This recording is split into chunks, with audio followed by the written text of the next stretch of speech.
अस्सलाम वालेकुम। आज हम हैं दानियल मुगल के साथ, जो कि दानियल मोटर्स के जो ओनर हैं, और ये खालिद बिन वलीद रोड पे इनका शोरूम है। दानियल भाई, थोड़ा सा दानियल मोटर्स के बारे में बताएं मुझे। अस्सलामुअलैकुम, कैसे हैं आप? खैरियत से। अच्छा, दानियाल मोटर्स जो है बेसिकली मेरे फादर का स्टार्टअप समझ लें है। इसको इस्टेब्लिश हुए हुए तकरीबन 24 इयर्स हो गए। सिंस 2000 है दानियाल मोटर्स, जो ऑपरेट कर रहा है as a multi brand dealer situated at main Khalid bin Walid road, Karachi. सही सही। और दानियल भाई, आपके पास कौन कौन सी गाड़ियाँ होती हैं? कोई स्पेसिफिक रेंज की गाड़ियाँ होती हैं या आपके पास सब गाड़ियाँ अवेलेबल होती हैं? अच्छा, जैसे मैंने आपको शुरू में बताया कि Daniyal Motors is a multi brand dealership, तो हमारे पास जैपनीज लोकल सारी ऑप्शंस अवेलेबल है, न्यू में भी यूज्ड के अंदर भी। अच्छा, और इसकी कोई प्राइस रेंजेस भी होती हैं, या हम जैसे मैं बोलूँ मुझे प्राडो चाहिए तो प्राडो भी मिल जाएगी? इसमें प्राइस रेंज तो आपको आप स्पेसिफिक कह नहीं सकते कि जैसे आजकल की मार्केट के हिसाब से अगर हम बात करें तो जो एंट्री लेवल कार है वो 30 लाख रुपीज से स्टार्ट हो रही है, और फिर गाड़ी का आपको पता है जाती है अप टिल 20-25 करोड़। तो इस रेंज के अंदर जितनी भी गाड़ियां जो भी है हमारे पास तमाम किस्म की गाड़ियां अवेलेबल। ठीक है। और दानियल भाई, मुझे एक बात बताएं कि आजकल जो है वो प्राइसिंग किस तरह की है? जैसे कभी कभार मैंने देख रहा था इतने ओन पे भी गाड़ियां बिक रही थी, तो अभी वही वाली सिचुएशन है ओन वाली, या फिर अब प्राइसिंग जो है वो स्टेबलाइज हो गई है मार्केट में? अच्छा, ये जो ऑन वाली चक्कर चल रहा था सारा, ये था 2022-2023 के अंदर बहुत पीक के ऊपर, क्योंकि हमारी इकोनॉमी का हाल आपके सामने था। हमारी करेंसी जिस तरीके से डीवैल्यू हो रही थी, इसकी वजह से कंपनीज इनवॉइसेस रेस कर रही थी, जिसकी वजह से बैकएंड मार्केट के अंदर ऑन चल रहा था। सही है। तो अब ये हुआ है कि हमारी इकोनॉमी थोड़ी सी स्टेबल हुई है, डॉलर रेट भी स्टेबल हुआ है, जिसकी वजह से गाड़ियों की प्राइसेस आप कह सकते हैं कि टू द पॉइंट थोड़ी बहुत स्टेबल हुई है। तो अब इतने ज़्यादा ऑन वाला चक्कर अभी फिलहाल एट द मोमेंट मार्केट के अंदर नहीं चल रहा है। सही है। अच्छा दानियल भाई, एक बात बताएं जो कि बड़ा ना फ्रीक्वेंटली आस्क्ड क्वेश्चन होता है यंगस्टर के दिमाग में, कि शोरूम अगर मैं खोलना चाहूँ और मेरे को अपने साथ इन्वेस्टर बिठा के उसके पैसे इन्वेस्ट करा दूं, तो ऐसा पॉसिबल है? और कितनी इन्वेस्टमेंट आप समझते हो कि होनी चाहिए एक शोरूम को स्टार्ट करने के लिए?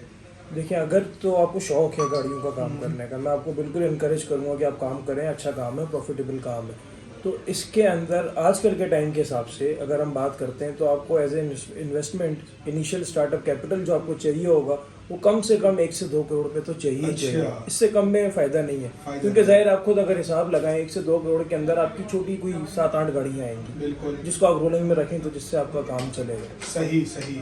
अच्छा दानियल भाई, आप मुझे एक और बात भी बताएं कि आजकल जो है ना वो बड़ा एक सवाल होता है। मैं सोशल मीडिया क्योंकि यूज करता हूँ और मेरी गाड़ियों में ना इंटरेस्ट है, जो सच्ची बात है, और ना शोरूम वाले शौक है मुझे, लेकिन ना आजकल मैं देखता हूँ भाई वो एनसीपी गाड़ियां कुछ चल रही होती हैं, 3-3, 4-4, 5-5 लाख रुपए की लग्जरी गाड़ियां मिलनी है, तो उसका क्या सीन है? अच्छा देखें, एनसीपी जो गाड़ियाँ हैं वो सिवाय कुछ स्टेट्स पाकिस्तान के अंदर जो हैं जो अलाउ करती हैं, जैसे आपकी समाज स्टेट हो गई, केपीके के अंदर थोड़े बहुत रीजन हो गए जहाँ पे एनसीपी गाड़ियाँ अलाउड हैं चलना। सही है। गिलगित हो गया, गिलगित बल्तिस्तान पूरा हो गया, वहाँ पे अलाउड है। एनसीपी गाड़ी है नॉन कस्टम व्हीकल, जिसका कस्टम ड्यूटी टैक्सेस पेड नहीं हुए हुए होते। पाकिस्तान के अंदर आपको कोई गाड़ी इंपोर्टेड चलानी है, अपने यूज़ करनी है, रखनी है, बेचनी है, आपको उसके ऊपर कस्टम ड्यूटीज पे करनी है, जो कि एक लीगल तरीके कार है। एनसीपी गाड़ियों का ये है कि उसके ऊपर कोई कस्टम ड्यूटीज नहीं है, जिसकी वजह से उसकी कॉस्ट बहुत कम पड़ती है। वो लेकिन फिर इलीगली वो इलीगल है यूज करना आपकी मेन सिटीज के अंदर चलाना। अच्छा दानियल भाई, एक और बात बताएं, मैं गाड़ियों का शौकीन नहीं हूँ, लेकिन आपने कराची की हालत तो देखी है, और अभी बारिशेस भी एक्सपेक्टेड है, और जिस तरह के हालात हुए हैं, तो आप मुझे कौन सी गाड़ी रिकमेंड करोगे जो ऐसी मजबूत गाड़ी और आप बोलोगे कराची में आपको ये तंग नहीं करेगी बार बार?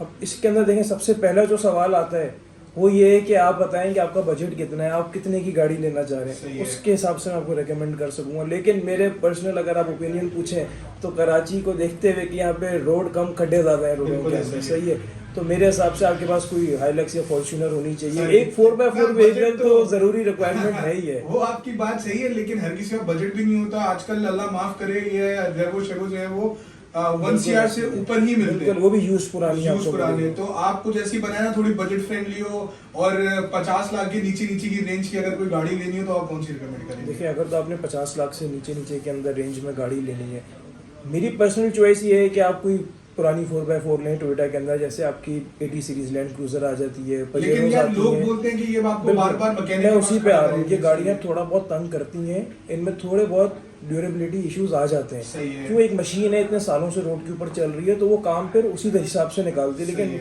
Once you maintain and get the car set, तो फिर आपको कोई मसला वो गाड़ी देगी नहीं मेरे हिसाब से। वरना अगर आपने लेनी है तो मैं जो रिकमेंड करता हूँ 50 लाख से कम के बजट के अंदर आप कोरोला लेने आपको ग्रैंडी 1.8 का ऑप्शन मिल जाता सही है, है। सिविक एक्स आपको मिल सकती है। अच्छा, अच्छी आपने गाड़ी है। जैसे 4x4 का बोला कि मैं पुरानी अगर ले लूं, जी, जी। तो मुझे बताएं इसकी रीसेल का क्या सीन होता है। जैसे मैं फॉर एग्जांपल 40 लाख की गाड़ी ले लेता हूं, मैं 2 ठीक महीने है। चलाऊं, मेरे घर पे समझ नहीं आती, ठीक है। तो वो मार्केट में इजीली बिक जाएगी या जी, फिर? जी, बिल्कुल बिक जाएगी। बिक आजकल जाएगी। ये गाड़ियाँ काफ़ी डिमांड के अंदर चल रही सही हैं और है। 40 लाख में आपके पास ऑप्शंस बहुत अब लिमिटेड रह गए हैं। ऐसा आप ही इस है। हिसाब से देखें ना, आपके पास एंट्री लेवल गाड़ी सुजुकी ऑल्टो जो एक प्रॉपर ऑटोमेटिक गाड़ी भी नहीं है, हाँ। वो आपको 30-32 लाख रुपए की कॉस्ट कर रही है। ये बात तो आपने बिल्कुल सही बोली है। अच्छा, मुझे एक और बात बताएं, एक बड़ा इशू जो मैं खुद पर्सनली भी फेस करता हूँ वो ये है कि घर पे हमें ड्राइवर को गाड़ी देनी होती है। बिल्कुल। अब ड्राइवर का आपको पता है रफ टफ कैसा यूज होता है, बिल्कुल ऐसे ही तो वो मुझे बताएं कोई बजट फ्रेंडली गाड़ी हो, फ्यूल कंजम्पशन भी जबरदस्त हो और ना थोड़ी वो हो कि भाई बार बार जो है ना हमें जाके चेक ना करानी पड़े, बार बार टेंशन नहीं दे। तो देखिए, इसके अंदर आपके पास ऑप्शन लोकल मार्केट के, अगर आप लोकली असेंबल्ड गाड़ी लेंगे तो आपके पास सुजुकी ऑल्टो का ऑप्शन सही है, है। कल्टस का ऑप्शन है, ये ठीक है। गाड़ियाँ आप ले सकते हैं। लेकिन वही बात है कि इनमें इतने पैसे खर्च करना जस्टिफाई नहीं लगता। सही है। यार गाड़ी में कुछ भी नहीं है, कुछ भी नहीं है। बिल्ड क्वालिटी नाम की चीज़ नहीं है। जैपनीज में आपके पास सर, ऑप्शन आप आ बात जाता कर रहे है। हैं ऑल्टो वगैरह की, मैं तो बोल रहा हूँ करोला में भी आजकल जिस वैल्यू पे मिल रही बिल्कुल है ऐसे ही उसमें है। कुछ नहीं है। मैंने अभी ली है करोला 2022-23 का, आई गेस, उसके अंदर रिट्रैक्टेबल मिरर्स तक नहीं है, हाथ से शीशे बंद बिल्कुल करने ऐसे पड़ते हैं। ये सिर्फ हमारे साथ ही हो रहा है। पाकिस्तान की आवाम को समझे बेवकूफ़ बनाया जा रहा है। हाँ। वो ये है कि गाड़ी 75 लाख 80 लाख रुपए की कर दी गई है, फीचर्स नाम की कोई चीज़ नहीं दे रहे हैं। फीचर्स नाम की कोई चीज नहीं, बिल्कुल ऐसे ही है। ग्लोबली आपको वही गाड़ी मिलेगी फीचर से पूरी पैक, फुली लोडेड ऑप्शंस होंगे। यहाँ पे जो फुल लोडेड ऑप्शंस कह के बेचते हैं उसके अंदर समझे आधे भी ऑप्शंस नहीं होते जो बाहर पूरी दुनिया में उसी गाड़ियों के अंदर मिल बिल्कुल रहे ऐसे होते ही हैं। है। तो इसीलिए फिर हम कहते हैं कि हम इंपोर्ट को इनकरेज करें। हम तो कहते हैं कि यार इंपोर्टेड गाड़ियाँ हैं ताकि लोकल के अंदर कंपटीशन थोड़ा सा हो। सुजुकी पार्क सुजुकी जो ऑल्टो हमें दे रही है, आप जैपनीज गाड़ी देखें, जैपनीज भी ऑल्टो वही सेम शेप के अंदर आती है। अब दोनों गाड़ी को सिर्फ चला के देखें, दोनों गाड़ी की बिल्ड क्वालिटी देखें, आपको फर्क जमीन आसमान के सामने वाज़ेह नजर आ डिफरेंस जाएगा। ऐसा ही है, बिल्कुल है। अच्छा सर जी, मुझे एक और बात बताएं कि ये तो हमने गाड़ियों की बहुत सारी बात कर ली, अपना शोरूम वाइज बताएं कि ना अगर मुझे शोरूम खोलना हो जी, जी। तो आप एक स्टेप वाइज मुझे थोड़ी सी गाइड करेंगे। फर्स्ट स्टेप क्या होना चाहिए कि हम इन्वेस्टर को लेके आए, फिर गाड़ियां जैसे चाइना से इंपोर्ट कराएं, लोकल मार्केट से परचेज करें, थोड़ा सा स्टेप वाइज उसके बारे में मुझे बताएं ना। देखिए, अगर आपने शोरूम ओपन करना है, पहले तो जाहिर है आपको कोई शोरूम जगह चाहिए जहाँ पे आप बिल्कुल ऐसे रेंट ही आउट करें, परचेज करें, वो आपके ऊपर है, आपने जो भी करना है। फिर आपके पास जाहिर है पीछे इन्वेस्टमेंट होनी चाहिए। इन्वेस्टमेंट से आपको ये फ़ायदा है कि आपके पास कोई भी गाड़ी आई PR के थ्रू, 2CR के थ्रू आपको गाड़ी मिल जाती है, या आप ऑनलाइन सर्च करें, थोड़ी सी ऐसे मिले कि प्राइस डिफरेंस से मिल जाए। सही है। आपने गाड़ी ली, जाहिर है पुरानी 2-3 साल पुरानी भी अगर गाड़ी लेंगे तो उसको थोड़ा सा सेटवेट अपने हिसाब से कराना पड़ता बिल्कुल है, एक ऐसा अच्छी है। कंडीशन के अंदर लेकर आने के लिए। बिल्कुल तो ऐसा पहले है। गाड़ी वाड़ी चेक वेक कराएं, उसको मेंटेन करें, रेडी करें और फिर बेचने के लिए डिस्प्ले पे खड़ी कर दें शोरूम पे गाड़ी। सही, सिंपल सही। सा काम है। अच्छा दानियल भाई, मुझे एक और बात बताएं कि आजकल मैं देखता हूँ, मैं सोशल मीडिया यूजर हूँ बड़ा रेगुलर, जी, जी। तो उस पे जो है ना मैं अक्सर देखता हूँ शोरूम वाले जो है ना वो वीडियोस रील्स अपनी गाड़ियों की डाल रहे होते हैं, लेकिन मैंने दानियल मोटर्स का नाम सुना है खालिद बिन वलीद रोड पे, लेकिन एज सच मैंने सोशल मीडिया पे कोई आप लोग की मार्केटिंग नहीं देखी। देखें, उसकी वजह ये हम भी काफ़ी दफ़ा सोचते हैं कि इसके ऊपर सोशल मीडिया के ऊपर आना चाहिए, नहीं आना चाहिए, क्या करना चाहिए। सोशल मीडिया पे हमारे पेजेस बने हुए हैं, आप फेसबुक हो जाए, इंस्टाग्राम हो जाए, कुछ भी हो जाए, वहाँ पे हम एग्जिस्टेंस है। सही है। मेजॉरिटी ऑफ द शोरूम्स का इसी तरीके से चल रहा सही है। है। अगर हम एक फुल फ्लैश बात करें कि यार प्रॉपर तरीके से एक डिजिटल मार्केटिंग चैनल आपका चल रहा हो, उस तरीके से हम काम हमारे लिए करना इतना फिजिबल नहीं है। सही वो है। क्यों? क्योंकि हमारे काम का नेचर थोड़ा सा डिफरेंट है। ठीक उसमें है। ये कि हम जो गाड़ियाँ सेल कर रहे हैं, हमारे प्रोडक्ट समझे आप डेली बेसिस पे चेंज हो रहे हैं। अच्छा तो अच्छा, एक प्रोडक्ट हमारे पास नहीं है कि हम जिसको लेके मार्केट करेंगे। सही है। सही हमारे पास इन्वेंट्री आती है, सुबह कुछ आई है, शाम में सोल्ड आउट हो गई, नेक्स्ट डे कुछ और आएगी। सही, सही, तो हम सही, एक सही। स्टॉक अपडेट तो दे सकते हैं, लेकिन एक फुली जो आप जिसको कहोगे कि Regularly वेबसाइट posting बने, नहीं वो कर चीज़ सकते। हमारी नहीं हो सकती। बिल्कुल सही सही। अच्छा अनिल भाई, मैंने सुना है कि खालिद बिन वलीद जो रोड है वो जो है पाकिस्तान की सबसे बड़ी जो है ना वो गाड़ियों का बाजार है वो। बिल्कुल। तो अब ये मुझे बताइए कि वहाँ पे कोई लीगल कुछ इश्यूज आते हैं या पुलिस वालों को कोई चक्कर आते हैं जो आप लोग को डेली बेसिस पे फेस करने पड़ते हैं? ये बात तो आपकी बिल्कुल सही है कि खालिद बिन वलीद को अगर हम कहेंगे पाकिस्तान की लार्जेस्ट ऑटोमोबाइल मार्केट एरिया है तो 100% अग्रीड इससे। सही। सेकंड, आपकी जो बात थी कि कोई लीगल इश्यूज आए, ऐसे तो कोई खास इश्यूज नहीं है। जो होते हैं वो पार्किंग इश्यूज होते हैं, थोड़ी ट्रैफिक पुलिस के इश्यूज होते हैं, वो जाहिर है कन्वीनियंस के लिए ही है ताकि ट्रैफिक फ्लो स्मूथ रहे, कार पार्किंग लोगों को इजीली मिल जाए। इसके अलावा कोई ऐसे हमें लीगल इश्यूज फेस नहीं करने पड़ते। सही सही। अच्छा मैंने अभी बहुत सुना है कि जो गाड़ियों का ट्रांसफर वाला सीन है वो उसको जो है फुली जो है उस पे लेके आ रहे हैं, लाइक सेल फोन्स पे लेके आ रहे हैं, डिजिटलाइज कर रहे हैं उसको, तो ऐसा भी सही है क्या?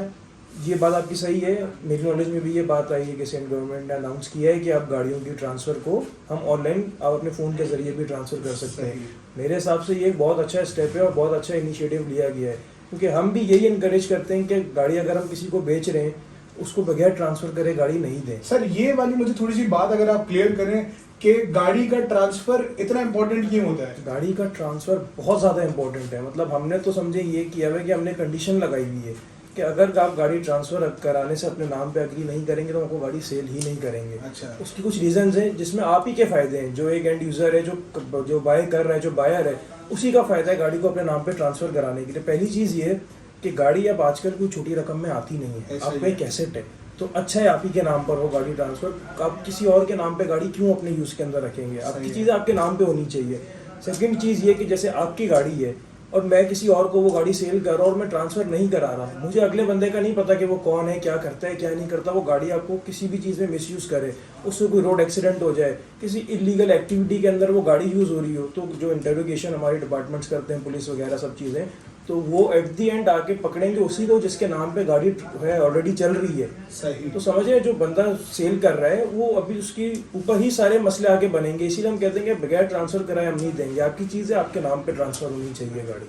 सही। अच्छा दानियल भाई मुझे ये बताएं, आजकल ना ये कार डिटेलिंग और ये वाली चीज भी बहुत ज्यादा आई हुई है मार्केट में, तो मुझे ये बताएं, मुझे बिल्कुल इस चीज से वाकफियत नहीं है कि ये है क्या चीज और क्या इसका सीन होता है, तो मुझे इसके बारे में थोड़ा सा बताएं अगर आपको नॉलेज है। अच्छा, आपने पहले देखा होगा कि गाड़ियों पे रबिंग, पॉलिश, इंटर क्लीनिंग्स वगैरह होती थी। बिल्कुल बिल्कुल। रोड साइड पे बंदे बैठे हुए होते थे, वो गाड़ी को वहीं पर खोल रहे हैं, साफ सफाई कर रहे हैं। जी, तो अब जी। जैसे जैसे टेक्नोलॉजी आगे जा रही है इसके अंदर भी एडवांसमेंट्स आ रही हैं। सही है। अब डिटेलिंग सेंटर से प्रॉपर स्टूडियोज खुल गए हैं जो दिखने में भी अच्छे हैं, वहाँ पे काम भी अच्छे हो रहे हैं, इंपोर्टेड स्टफ यूज़ हो रहा है, अच्छे केमिकल्स यूज़ हो रहे हैं, गाड़ी की अच्छी सफाई अंदर बाहर से सारी चीज़ें हो रही हैं। तो बेसिकली डिटेलिंग का कॉन्सेप्ट ये है, आपकी गाड़ी के अंदर एक वो न्यू और फ्रेश बहुत अच्छा लुक लेकर आ जाती है। बेसिकली सही है। एज अ शोरूम पे काम का यही है कि चीज़ अच्छी दिखेगी तो ही अच्छी उसकी प्राइस मिलेगी और सर पसंदीदा पाएगी। ये चीज जो हम जैसे फॉर एग्जांपल डिटेलिंग कराते हैं तो ये लास्टिंग भी होती है या मतलब कि वन टाइम वाला सीन है, फिर महीने बाद अगर देखिए, फ्रेश लुक आप देना फिर बेसिक डिटेलिंग अगर आप करवाएंगे तो वो एक ऐसा है कि वन टाइम आपके एक महीना, 2 महीना, 15-20 दिन वो अच्छी उस पर पॉलिश लगती है, वो चल जाएगी। सही है। फिर इसके अंदर आते हैं सिरेमिक कोटिंग्स वगैरह, सही है। वो 3 साल, 5 साल, 2 साल इतने तक वो कोटिंग्स चलती हैं गाड़ी के ऊपर। फिर पीपीएफ आ गया है गाड़ी के ऊपर जो स्क्रैचेस से बचाता है गाड़ी को, सही है। गाड़ी के पेंट को प्रोटेक्ट रखता है लॉन्ग टाइम के लिए, वो पीपीएफ टेक्नोलॉजी होती है। तो ये छोटे मोटे फर्क हैं डिटेलिंग के अंदर, जो नए नए कॉन्सेप्ट आ रहे हैं उसके अंदर। सही सही।